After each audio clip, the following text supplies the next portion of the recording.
Donc, je suis là aujourd'hui pour vous parler des techniques marketing utilisées par l'industrie des boissons sucrées, parce qu'on trouvait que ça s'inscrivait tout à fait dans la thématique du colloque, à savoir surdose médiatique et santé des jeunes, parce que l'impact sur la santé des boissons sucrées est de plus en plus documenté, et pourtant, ces produits sont largement présentés dans toutes les plateformes médiatiques. Je vais beaucoup vous parler de Coca et Pepsi. J'espère que ça n'aura pas d'effet pervers sur vous et qu'après ma présentation, vous n'aurez pas envie de vous jeter sur une canette. Donc, la consommation, je pense qu'on peut le constater au quotidien. Elle est inquiétante au Québec, au Canada, mais partout ailleurs dans le monde. Les jeunes sont très friands de ces produits-là. Je vous ai mis quelques chiffres. Au Québec, c'est presque un enfant sur 5 de 4 ans, donc c'est très jeune, qui consomment des boissons sucrées tous les jours. Donc les boissons sucrées, ça englobe à la fois les boissons gazeuses, les boissons énergisantes, les boissons aux fruits, les punchs, les cafés, thés aromatisés. Il y a vraiment un vaste éventail de produits.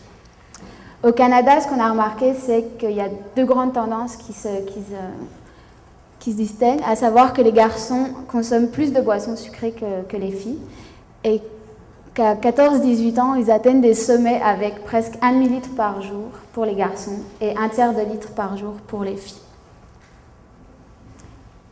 Là, vous aurez peut-être un message différent provenant de l'industrie qui va pleurer sur le fait que les boissons gazeuses diminuent, la consommation de boissons gazeuses diminue au Canada au cours de ces dernières années. Mais il faut savoir qu'il y a d'autres produits que les boissons gazeuses qui rentrent sur le marché, notamment les boissons énergisantes. Puis si on fait le parallèle, on remarque que les boissons gazeuses ont commencé à diminuer quand les boissons énergisantes sont apparues sur le marché.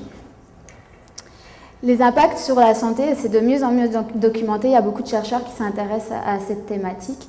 Et, bon, en étant la coalition québécoise sur la problématique du poids, c'est sûr qu'on s'intéresse principalement au lien avec l'obésité. Il était démontré qu'une boisson sucrée par jour consommée par les enfants augmente leur risque d'être obèse de 60%, ce qui n'est pas rien, et de 27% chez les adultes. Et la consommation de boissons sucrées a été la seule pratique alimentaire constamment liée au surpoids et à l'obésité chez les enfants. Ça ne s'arrête pas là, parce qu'il y a d'autres études qui se font en ce moment et qui ont été faites sur différents problèmes de santé. Et, des liens ont été établis entre la consommation de boissons sucrées, le diabète de type 2, syndrome métabolique, hypertension, les maladies cardiovasculaires, évidemment la santé dentaire et la santé osseuse. Et l'OMS, l'Organisation mondiale de la santé, a reconnu l'habitude de consommer des boissons sucrées comme un facteur probable d'obésité. Alors, au vu de tout ça, pourquoi continue-t-on à en boire? C'est parce que l'industrie nous séduit, et pour cause, ils ont beaucoup de moyens. Donc, je vous ai mis quelques chiffres d'investissement en marketing des boissons sucrées. En 2006, les plus grosses compagnies ont dépensé 4 milliards en publicité pour les boissons gazeuses uniquement. Coca-Cola, ça y est, ça commence, le voilà.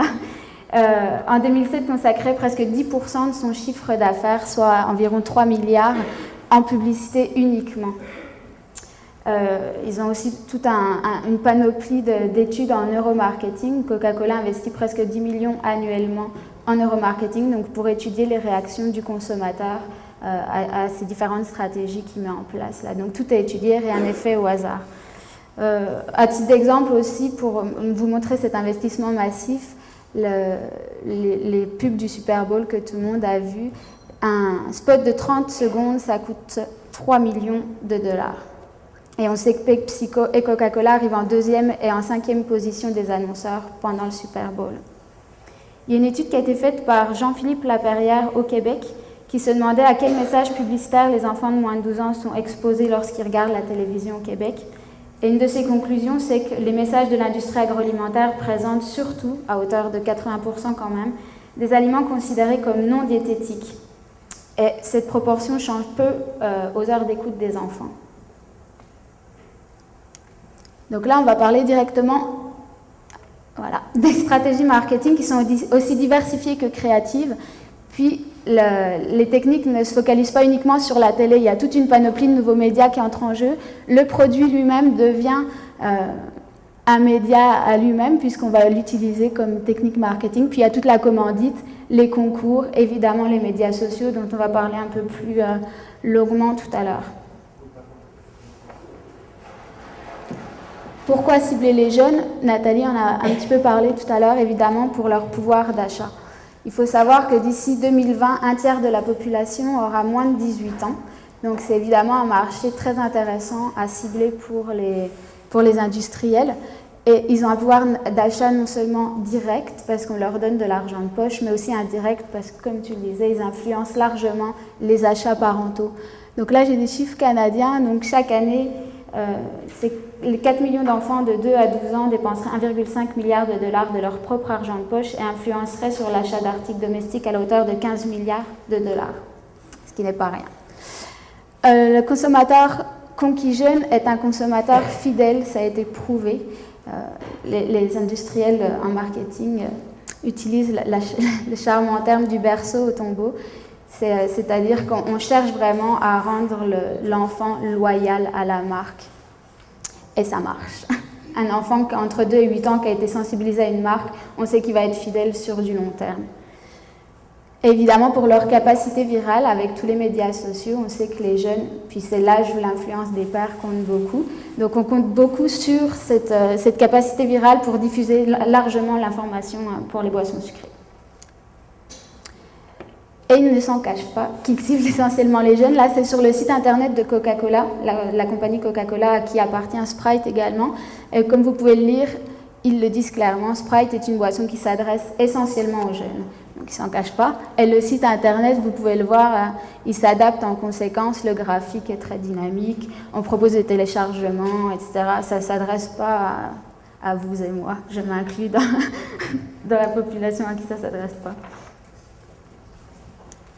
Ça, c'est un autre exemple pour vous montrer qu'on cible directement les jeunes. Vous pouvez remarquer à gauche dans le petit texte que c'est le tutoiement est de rigueur, puis c'est un langage relativement familier. Tu as un paquet de points, super, viens donc t'amuser avec nous. Et on les invite même à revenir parce que le site change régulièrement. Donc ça, ils sont très forts aussi là-dessus, c'est qu'ils vont renouveler leur contenu parce que le jeune aime que ça bouge et que ça ne soit pas fixe. Donc pour étudier le marketing des boissons sucrées, on va, pour simplifier les choses, se baser sur les 4 P du marketing, à savoir le produit, le prix, le placement et la promotion. Puis, en tant qu'organisme de lobby, nous aussi, ça va nous permettre de fixer nos actions sur chacune de ces thématiques et puis faire des réclamations pour des réglementations efficaces. Donc, si on commence par le produit, il faut savoir qu'il y a une multiplication, une diversification des produits des boissons sucrées. Là, c'est juste les marques qui appartiennent à la compagnie Coca-Cola. Puis vous voyez qu'il y a une petite flèche, donc c'est pas fini. Compte environ 3300 produits dans plus de 200 pays, donc qui sont largement représentés. Là, même dans les pays les plus pauvres où il y a des difficultés d'accès à l'eau, Coca-Cola est présent. Sur la planète, c'est 1,7 milliard de boissons de cette compagnie qui se vendent chaque jour.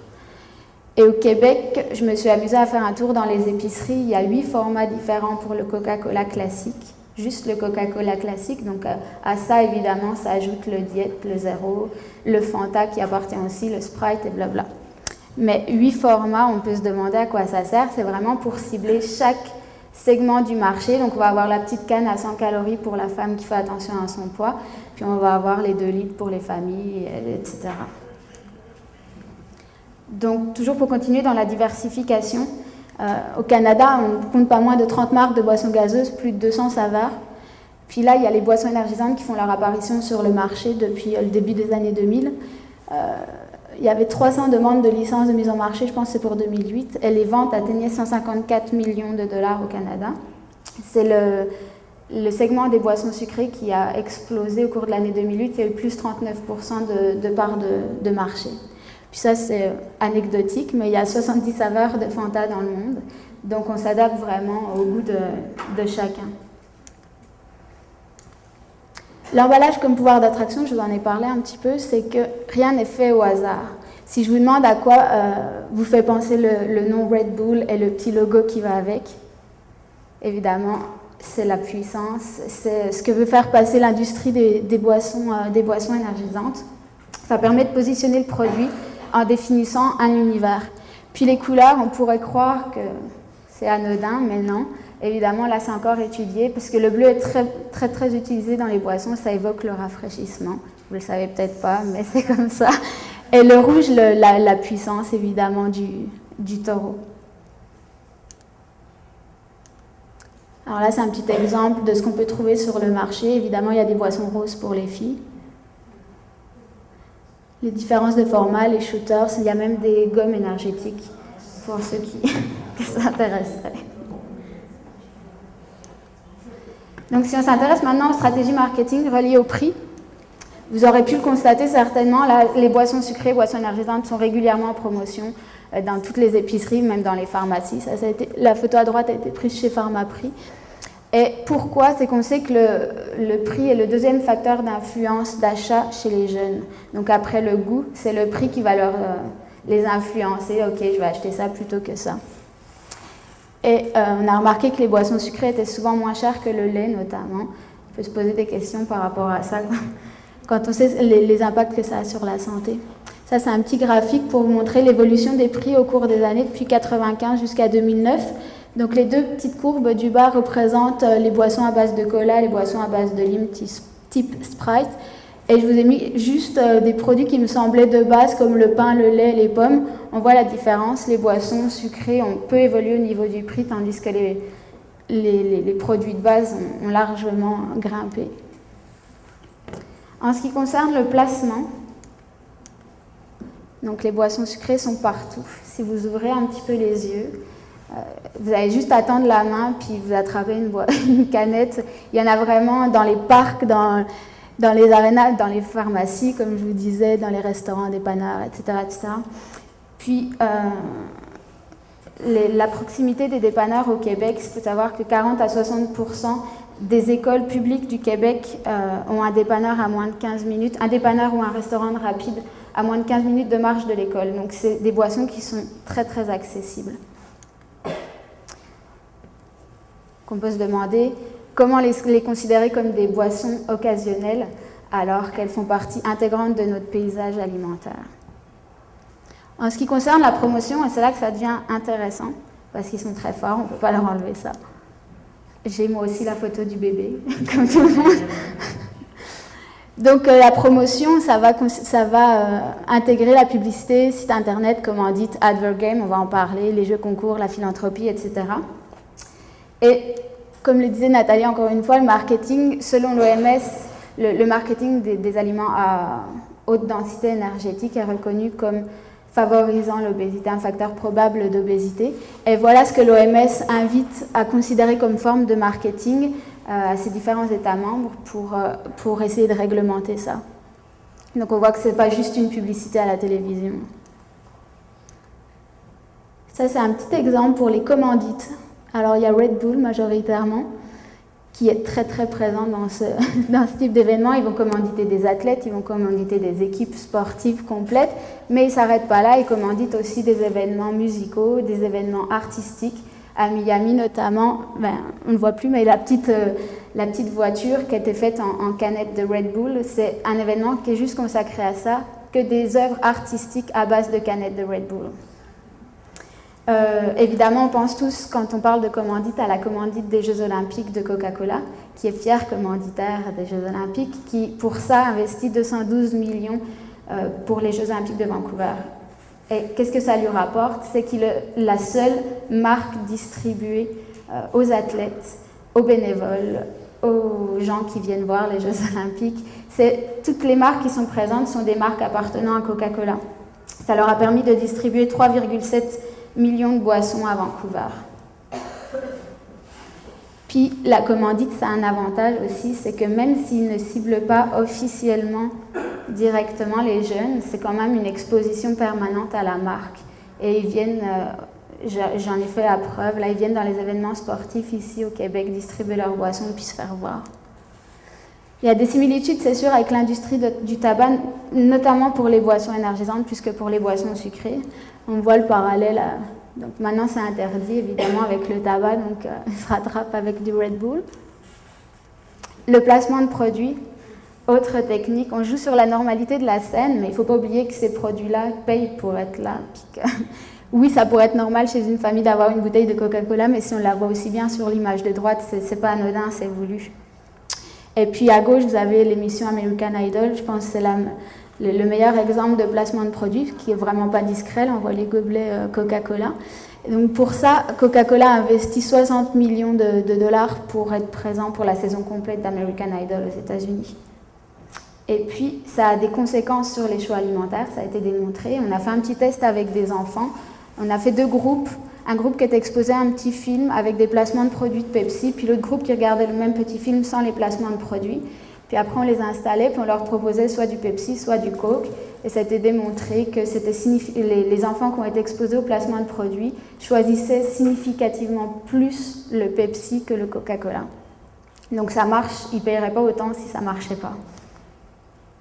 Le cellulaire, un vecteur à ne pas sous-estimer. Là, j'ai des petites vidéos, mais je ne sais pas au niveau du temps où j'en suis. Okay. Bon, rapidement, c'est pas grave, c'est pas la plus importante. C'est une nouvelle machine qui s'en vient au Québec ici. C'est une machine digitale sur laquelle les jeunes vont pouvoir offrir du Pepsi à leurs amis via les cellulaires. C'est-à-dire qu'ils peuvent soit acheter une canette pour eux en tapant, là c'est directement avec le doigt sur la machine, soit ils ont un petit icône, offrir un Pepsi à un ami. Donc là, ils cliquent sur le petit icône, puis ils entrent le numéro de téléphone, de cellulaire de l'ami. Ils peuvent lui écrire un petit message ou même faire une petite vidéo en direct, puisqu'il y a une petite webcam sur la machine. Et donc l'ami reçoit le code avec le petit message de son ami qui lui dit « Ah, tiens, je t'ai offert un Pepsi, va donc le chercher ». Évidemment, il faut que l'ami trouve une machine du même type, et là, il a juste à taper le code et il a son Pepsi gratuit. Donc comment ces grosses compagnies s'assurent une image positive auprès des jeunes, parce que c'est ce qu'elles veulent, une image positive pour que les jeunes consomment leurs produits. Ben, notamment en s'associant avec des vedettes, donc là c'est juste un petit exemple, je vous ai mis Joanie Rochette, parce que ça touche les Québécois, qui est fière ambassadrice du projet Ici c'est mieux de Pepsi, qui est un projet social donc qui finance des bonnes idées pour changer le monde, rien que ça. Donc c'est Joanie Rochette qui s'est associée avec Pepsi. On a Cœur de Pirate qui s'est associé avec Coca pour les Jeux Olympiques de Vancouver. Ils ont fait une petite musique qu'on pouvait télécharger sur les cellulaires, qui passait à la télé, qui passait pendant les activités du relais de la flamme olympique. Enfin, on a été bombardés en parlant de ça. Ça, c'est un exemple de commandite de Coke pendant la flamme olympique. Magnifique. Ça, c'est pas directement destiné aux enfants et pourtant, je l'ai constaté de mes propres yeux à Montréal pendant le passage de la flamme olympique. Là, ils le distribuaient largement, puis c'est une exposition à la marque. Là, il y a écrit Coca-Cola partout. Juste un petit exemple. Bon, puis Britney Spears. En s'associant avec des événements divers, donc à gauche, c'est un joueur de football très connu, de soccer, pardon, que je ne connais pas, mais qui est très connu d'après mon chum. Donc, c'est une petite publicité, je ne vais pas vous la montrer parce qu'elle dure longtemps. Mais Pepsi n'est pas commanditaire de la Coupe du Monde de soccer, c'est Coca-Cola encore une fois. Donc qu'est-ce qu'il fait? Il va recruter des vedettes encore là pour s'associer à cet événement-là, donc des joueurs de soccer en l'occurrence. Et ces publicités, elles ont été diffusées largement sur les médias sociaux. Et évidemment, ça transparaît une image de partage, d'amitié, de joie, ce qui est vraiment associé aux boissons gazeuses, tandis que les boissons énergisantes, leur valeur, c'est plus la performance, l'audace, les sensations fortes. Il faut savoir que Red Bull fait peu de publicité sur les médias traditionnels, mais qui commandite pas moins de 160 disciplines sportives à travers le monde. Puis ça, c'est un événement, si vous ne l'avez pas vu, vous allez bientôt le voir, c'est les 125 ans de Coca-Cola en ce moment. Donc, ils créent des événements un petit peu partout. Samedi soir, je me suis inscrite. On m'a offert gratuitement un coupon pour aller chercher un Coca-Cola et participer à un concours. Donc, je vais aller voir ça. Il y a un concert qui s'ensuit, c'est le 7 mai. Donc, là encore, je vais prendre quelques photos. Je pense que je vais être largement exposée à la marque. Puis, ils vont me dire combien ils sont merveilleux, combien ils sont gentils avec les jeunes. Il y a une petite vidéo drôle, c'est pareil, on ne va pas vous la montrer parce qu'elle dure longtemps, mais c'est 2 jeunes qui disent c'est les 125 ans de Coca, on va faire un gros gâteau. Puis, évidemment, ils font un gâteau à base de Coca-Cola. Et puis... c'est ça, ils invitent les jeunes à partager leurs meilleurs moments avec du Coca-Cola sur tous les médias sociaux. Ils vont s'associer aussi avec des bonnes causes, évidemment pour s'acheter une image positive. Donc à gauche, vous avez Coca-Cola qui s'associe avec WWF pour la protection des ours polaires. Mais pour ce faire, ils ne se sont pas contentés de faire un don et de publiciser ce don pour s'acheter une image positive. Ils invitaient les consommateurs à entrer des nippes Donc des nips, c'est des petits codes qu'il y a sous les capsules de produits Coca-Cola. Et en fonction du nombre de nips qui avaient été entrés, leur don serait plus ou moins important. Quand même intéressant. C'est le consommateur qui va déterminer le don de Coca-Cola. Puis ça, c'est le projet dont je vous parlais. Il y a l'adresse internet, si ça vous intéresse de regarder, c'est le projet social de Pepsi. Donc, on peut vraiment faire le parallèle, ils ont les mêmes techniques marketing. Donc, où ils financent environ, à hauteur de 1 million de dollars, je pense, juste pour le Canada, de divers projets. Donc, avant toute chose, c'est ça, c'est les boissons sucrées s'associent avec des valeurs en s'associant avec tous ces événements qui vont plaire aux jeunes, et les jeunes vont adhérer, vont se reconnaître. Comment ils gardent-elles sur Internet? Parce que ça leur intéresse, c'est qu'ils soient exposés majoritairement à la marque. Donc il y a toute une batterie, là je vous en ai que quelques petits exemples, de jeux, de concours divers, de goodies. Donc c'est-à-dire qu'on va pouvoir télécharger de la musique, télécharger des fonds d'écran, et j'en passe. Hein. L'Advert Game, en fait, c'est un jeu publicitaire, donc ça met au premier plan la marque. Sur le site de Red Bull, il y a plein de petits jeux comme ça où c'est gratuit, on peut jouer et on est surexposé à la marque Red Bull. Aussi dans les in-game advertising, là c'est des jeux basiques comme des jeux de foot ou des jeux de basket et les marques payent pour avoir de la publicité comme elles paieraient dans un événement classique pour être exposé. Donc là, on devine Sprite derrière le joueur de basket, c'est dans un jeu vidéo. Puis la voiture de course qui est sponsorisée par Monster, qui est une marque de boissons énergisantes. Et ça permet de vraiment faire de la publicité ciblée. Ça s'adresse vraiment... On sait que c'est tel jeune, entre tel et tel âge, qui va jouer à ce jeu. On lui met une publicité en conséquence. Tout ça, c'est le résultat du neuromarketing dont je vous parlais tout à l'heure. Encore une belle petite vidéo que je ne vais pas vous montrer, je suis désolée, il me reste 2 minutes. Ça, c'est des petits bonus qui tournent sur Internet. Ça, c'est un petit film Coca-Cola. C'est très cute. Ils n'ont plus de Coca-Cola, il faut qu'ils se débrouillent pour en trouver. Il y a un petit bonhomme là qui va aller, qui a tout un périple à faire pour trouver son Coca-Cola.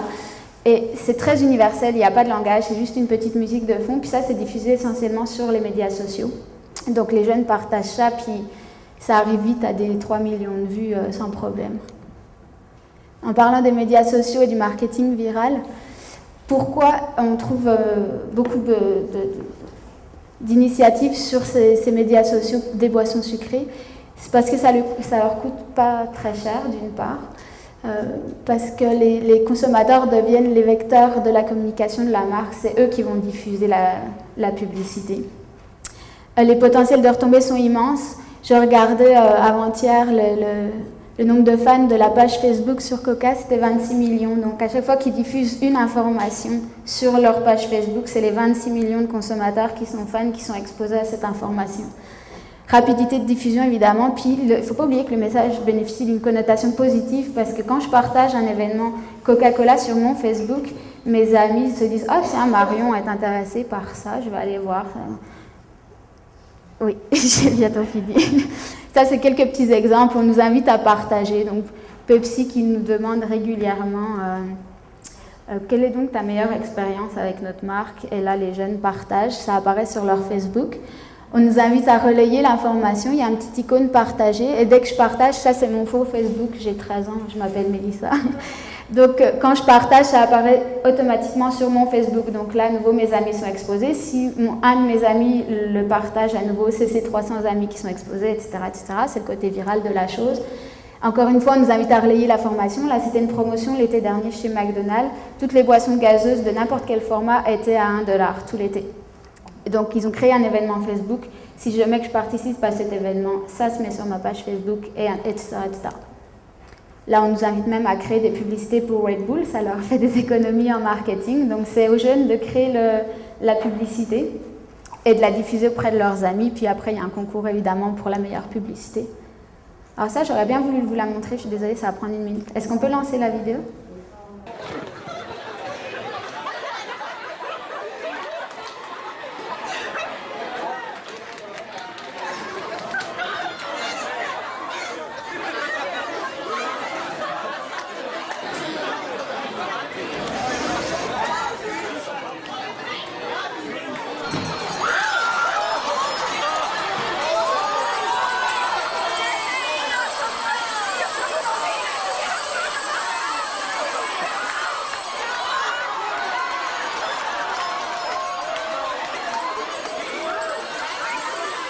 Donc, ils commencent par distribuer des bouteilles de Coca-Cola, puis après, ils distribuent des skateboards, des fleurs aux filles, etc., etc. Puis ça a été juste diffusé sur les médias sociaux, mais vous voyez qu'il y a 3,5 millions de vues, parce que c'est super rigolo quand même. On ne peut pas leur enlever ça, c'est très créatif. Pour résumer, je ne sais pas si vous l'avez vu, c'est la publicité de Coca-Cola qui passe en ce moment où le petit garçon dit « Mon papa livre du bonheur ». Donc ça résume tout l'investissement de Coca-Cola, à savoir qu'ils s'investissent dans l'environnement, qu'ils vont s'investir dans l'information nutritionnelle du consommateur, etc., etc. Puis ça revient sur leur message principal qui est Coca-Cola livre du bonheur. Ils ont même ouvert, je disais ça hier matin, un observatoire du bonheur. Donc oui, ils regardent comment les gens sont contents partout dans le monde. Il y a plusieurs pistes d'action, puis là je vais laisser la parole à Jacinthe qui va vous présenter le projet en cours GOPTUSA, qui est un projet de dénormalisation. Soifité, Bois Santé, qui est mis en place par la Fondation des maladies du cœur au Québec, qui vise à informer les jeunes sur la consommation de boissons sucrées. Puis à la coalition, on essaye de trouver des pistes de solutions pour soit agir sur le contenu au niveau réglementaire, là, notamment au niveau de la caféine dans les boissons énergisantes. On travaille aussi sur l'emballage, les allégations qui sont faites. Pourquoi pas restreindre la publicité de ces produits? Puis notre grand cheval de bataille en ce moment, c'est une taxe sur les boissons sucrées qui va permettre à la fois de dénormaliser ce produit en visant clairement du doigt ce produit n'est pas bon pour ta santé, et en plus de ça qui va permettre d'amasser des revenus qui seront investis dans les écoles pour les repas scolaires. La référence est bonne. Merci, excusez-moi, je vais parler.